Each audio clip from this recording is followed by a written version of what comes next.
নমস্কাৰ, আজি আমি আলোচনা কৰিম দ্য 48 লজ অফ পাৱাৰৰ দ্বিতীয় chapter never put too much trust in friend and learn how to use enemies.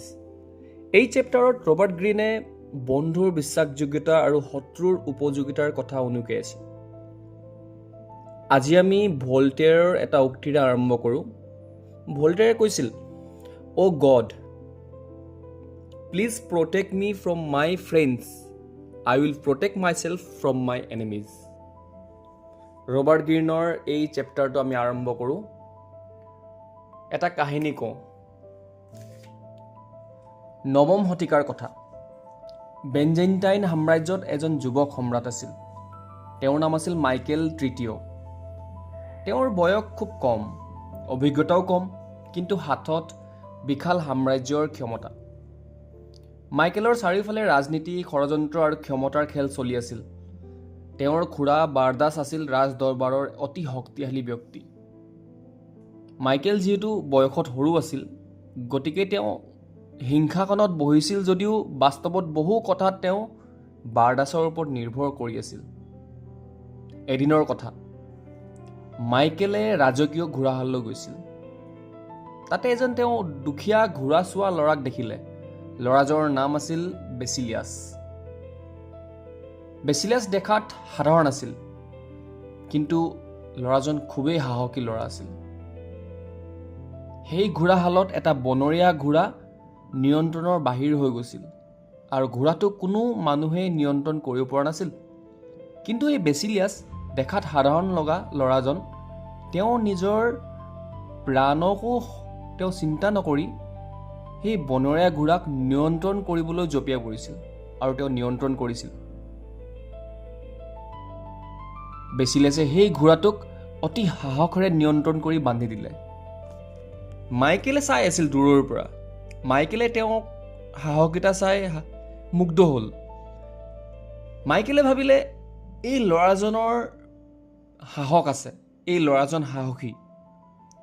গতিকে এই ল'ৰাজনক যদি মই মোৰ ওচৰত ৰাখোঁ, মোৰ কামত আহিব। তাৰ পিছৰ পৰাই মাইকেলে বেচিলিয়াছক ৰাজ দৰবাৰত স্থান দিলে। মাইকেলে বেচিলিয়াছক ধন দিলে, সন্মান দিলে, পদ দিলে। এজন সাধাৰণ ঘোঁৰা চোৱা ল'ৰা ক্ৰমে সম্ৰাটৰ ঘনিষ্ঠ বন্ধু হৈ পৰিল। মাইকেলে ভাবিছিল যে মই এই ল'ৰাজনক দুখীয়া অৱস্থাৰ পৰা উঠাই আনিছোঁ, গতিকে সি নিশ্চয় মোৰ প্ৰতি সদায় কৃতজ্ঞ আৰু বিশ্বাসী হৈ থাকিব।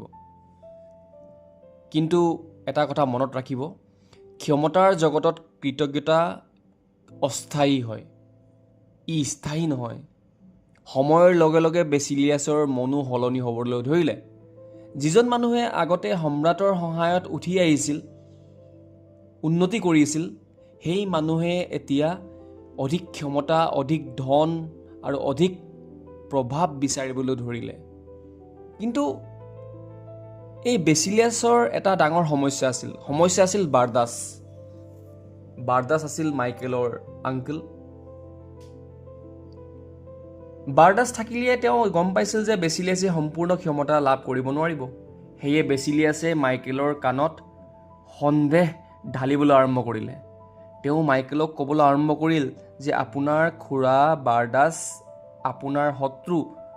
আপোনাৰ খুৰা বাৰদাছে আপোনাৰ বিৰুদ্ধে ষড়যন্ত্ৰ কৰিছে। তেওঁ আপোনাৰ সিংহাসন দখল কৰিব বিচাৰিছে। মাইকেল চিধা চাধা ল'ৰা। মাইকেলে বন্ধুজনক বিশ্বাস কৰিলে আৰু নিজৰ খুৰাকে সন্দেহ কৰিলে। শেষত মাইকেলে বাৰদাছক হত্যা কৰিবলৈ অনুমতিও দিলে। বাৰদাছ আঁতৰিল, কিন্তু তাৰ লগে লগে বেচিলিয়াছ আৰু শক্তিশালী হৈ উঠিল। এতিয়া বেচিলিয়াছৰ হাতত ধন, সেনা, ৰাজনীতিৰ নিয়ন্ত্ৰণ আহি পৰিছিল। মাইকেলে এতিয়াও তেওঁক বন্ধু বুলি ভাবি থাকিল, কিন্তু বাস্তৱত সেই বন্ধুৱেই তেওঁৰ বাবে আটাইতকৈ ডাঙৰ বিপদ হৈ উঠিছিল। তেওঁ গমকেই পোৱা নাছিল। এদিন মাইকেলে বেচিলিয়াছক কিছু পৰিমাণৰ ধন ঘূৰাই দিবলৈ ক'লে। তেওঁ কিবা এটা প্ৰয়োজন আছিল, কিন্তু বেচিলিয়াছ অহংকাৰী হৈ পৰিছিল। বেচিলিয়াছে অহংকাৰ কৰি অস্বীকাৰ কৰিলে পইচা দিবলৈ। তেতিয়াহে মাইকেলে বুজি উঠিলে যে তেওঁ এজন সাধাৰণ বন্ধুক অতি ক্ষমতা দি ভয়ংকৰ ভুল কৰিছে। কিন্তু এই চিন্তা অহালৈকে তেতিয়ালৈকে বহু দেৰি হৈ গৈছিল। এদিন মাইকেল মদ্যপান কৰি থকা সময়তে বেচিলিয়াছ আৰু তেওঁৰ সহযোগীসকলে মাইকেলক গোপনে হত্যা কৰিলে। তাৰ পিছত বেচিলিয়াছে নিজকে সম্ৰাটো ঘোষণা কৰিলে। অৰ্থাৎ এই কাহিনী আমাক এটা কঠিন কিন্তু বাস্তৱ শিক্ষা দিয়ে যে বন্ধুজন ভাল হ'ব পাৰে, কিন্তু ক্ষমতা পালে মানুহৰ মন সলনি হ'ব পাৰে। বন্ধুত্বৰ আৱেগেৰে যদি দায়িত্ব আৰু ক্ষমতা দিয়া হয় তেন্তে সেই বন্ধুৱে কেতিয়াবা বিপদৰ কাৰণো হ'ব পাৰে। কামৰ বাবে মানুহ বাছোতে কেৱল বন্ধুত্ব চাব নালাগে, চাব লাগে যোগ্যতা, চৰিত্ৰ, অভিজ্ঞতা, নিয়ন্ত্ৰণ কৰিব পাৰি নে সেইটোও চাব লাগে, আৰু সত্য ক'ব পৰা সাহস। কাৰণ বন্ধুত্বত মৰম থাকে, কিন্তু ক্ষমতাৰ খেলত স্বাৰ্থ বহু সময়ত অধিক শক্তিশালী হৈ পৰে। ক্ষমতাৰ তুলনাত স্বাৰ্থ নামৰ এই ইমোশ্যনটো শক্তিশালী হয়। এতিয়া আমি চীনৰ আন এটা কাহিনীলৈ যাওঁ। চীন দেশৰ কাহিনী। চীনত এটা সময় আছিল যেতিয়া সম্ৰাটক হত্যা কৰি সেনাপতিয়ে সিংহাসন দখল কৰাটো এটা পৰম্পৰা আছিল। ক্ষমতাৰ বাবে ষড়যন্ত্ৰ, বিদ্ৰোহ আৰু ৰক্তপাত সাধাৰণ কথা আছিল। সেই সময়ত সম্ৰাট চুং ক্ষমতালৈ আহিল। তেওঁ বুদ্ধিমানী আছিল। তেওঁ বুজিলে তেওঁৰ সেনাপতিসকল অতি শক্তিশালী, তেওঁলোক তেওঁৰ সহযোগী, হয়তো বন্ধু, কিন্তু তেওঁলোকৰ হাতত সেনা আছে, ধন আছে, প্ৰভাৱ আছে। চুঙে জানিছিল যদি মই এই সেনাপতিসকলক সেনাৰ মাজত ৰাখোঁ তেন্তে এদিন তেওঁলোকে মোক হত্যা কৰি সিংহাসন দখল কৰিব পাৰে। কিন্তু চুঙে তেওঁলোকক হত্যা কৰা নাছিল। চুঙেও তেওঁলোকক বিশ্বাসত ল'বলৈ যত্ন কৰিলে, এটা বুদ্ধি পাঙিলে তেওঁ। কাৰণ তেওঁ জানিছিল যে যদি তেওঁ সেনাপতিসকলক হত্যা কৰে তেন্তে বাকী সেনাহে বিদ্ৰোহ কৰিব পাৰে, দেশত গৃহযুদ্ধ হ'ব পাৰে। সেয়ে চুঙে বুদ্ধিমান উপায় এটা বাচিলে। তেওঁ সেনাপতিসকলক ধন দিলে, ভূমি দিলে, আৰামদায়ক জীৱন দিলে, কিন্তু সেনাৰ ক্ষমতাৰ পৰা তেওঁলোকক আঁতৰাই ৰাখিলে। তেওঁলোকে যাতে সেই ধন ভূমিৰে আৰামদায়ক জীৱনেৰে তেওঁলোকে পৰিয়ালক সময় দিব পাৰে, সেই আৰামদায়ক জীৱনৰ বাবে সেনাপতিসকলে অৱশেষত ৰজাৰ কথা মানিবলৈ আৰম্ভ কৰিলে। তেওঁলোক সম্পূৰ্ণভাৱে সেনাৰ পৰা আঁতৰি আহিল, ক্ষমতাৰ পৰা আঁতৰি আহিল। ফলত সেনাপতিসকলেও সন্তুষ্ট হ'ল, কাৰণ তেওঁলোকৰ জীৱন ষ্টেবল হ'ল। তেওঁলোকৰ জীৱনত কোনো ধৰণৰ প্ৰব্লেম নাই এতিয়া। নহ'লে আগত ৰজাক মাৰিব লাগিব, আকৌ ক্ষমতাত আহিব লাগিব, এই ধৰণৰ অনিশ্চয়তা আছিল। তেওঁ জীৱনৰ প্ৰতি ভাবুকি সদায় আছিল।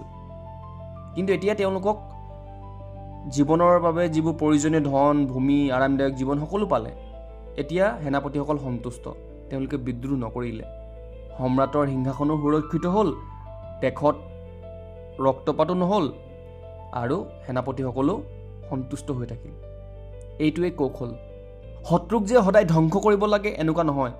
শত্ৰুক ধ্বংস নকৰাকৈও আমি তেওঁলোকক ব্যৱহাৰ কৰিব পাৰোঁ। বিপদজনক বন্ধুকো সদায় আমি হত্যা কৰিব লাগে বা খেদিব লাগে এনেকুৱা নহয়। কেতিয়াবা ক্ষমতাৰ পৰা শান্তিপূৰ্ণভাৱে আঁতৰাই দিলেই যথেষ্ট। আমি আব্ৰাহাম লিংকনৰ কথাও ইয়াত ক'ব পাৰোঁ। আমেৰিকাৰ গৃহযুদ্ধৰ সময়ত লিংকনে দক্ষিণৰ বিদ্ৰোহীসকলক শত্ৰু বুলি জ্ঞান কৰা নাছিল। বৰঞ্চ তেওঁ ভাবিছিল যে এওঁলোক ভুল পথে যোৱা মানুহ। এই বিদ্ৰোহীসকল ভুল পথে গৈছে, গতিকে এওঁলোকক আমেৰিকান সমাজৰ সৈতে আমি মেইন ষ্ট্ৰীম কৰাব লাগিব। গতিকে এবাৰ এগৰাকী বৃদ্ধা মহিলাই লিংকনক সুধিছিল যে আপুনি আপোনাৰ শত্ৰুক কিয় নষ্ট নকৰে, কিয় ধ্বংস নকৰে? আপোনাৰ শক্তি আছে, আপোনাৰ বল আছে, আপুনি আপোনাৰ শত্ৰুক নষ্ট কৰিব পাৰে, কিন্তু আপুনি আপোনাৰ শত্ৰুক ধ্বংস কৰা নাই, কিয় কৰা নাই? তেতিয়া লিংকনে উত্তৰ দিছিল, মই যদি মোৰ শত্ৰুক বন্ধু কৰি তোলোঁ তেন্তে মই মোৰ শত্ৰুক নষ্ট কৰা নহয়নে? অৰ্থাৎ শত্ৰুক হত্যা কৰাতকৈ শত্ৰুক বন্ধু কৰি তোলা কেতিয়াবা অধিক বুদ্ধিমানৰ কাম হ'ব পাৰে। কাৰণ তেতিয়া শত্ৰু আৰু শত্ৰু হৈ নাথাকে। ক্ষমতাৰ জগতত বন্ধু সদায় বন্ধু হৈ নাথাকিব পাৰে। শত্ৰু সদায় শত্ৰু হৈ নাথাকিবও পাৰে।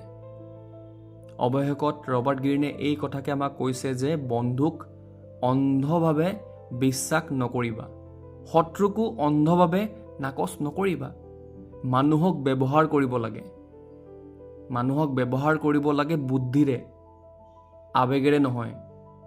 কাৰণ ক্ষমতাৰ খেলত আটাইতকৈ ডাঙৰ কথা হৈছে কাক ওচৰত ৰাখিব, কাক দূৰত ৰাখিব আৰু কাক কেতিয়া সুযোগ দিব, ইয়াৰ বিচাৰ কৰাটো।